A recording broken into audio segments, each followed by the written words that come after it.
श्री मुंडिया हनुमान माता वैष्णो देवी मंदिर को रास्ता आम सेपटे सब माँ को आ ठाकुर दर्शन करके आसिले आउटे अच्छा श्री मुंडिया हनुमान आउ वैष्णवी देवी एपटे सुनी देख संतोष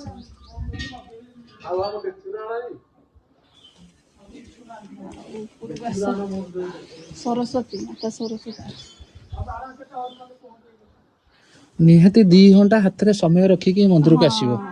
बहुत रे अच्छी देखला बलिया ना हाँ भल भल सुंदर सुंदर जगह सब मैं 33 कोटी देवी देवता अच्छा कहते परा 33 कोटी देवी देवता अच्छा तेणु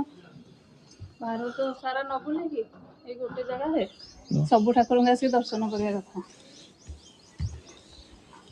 पहाड़ ऊपर बेड़ा बेड़ी आसले भल होता आम डेरी बाहर पागलू 10टा 10:30 हो गला ना 10:30 सकाल सकाल आसो 7टा 8टा भितर ताहले ठीक हम कारण खराब समय हो गला ना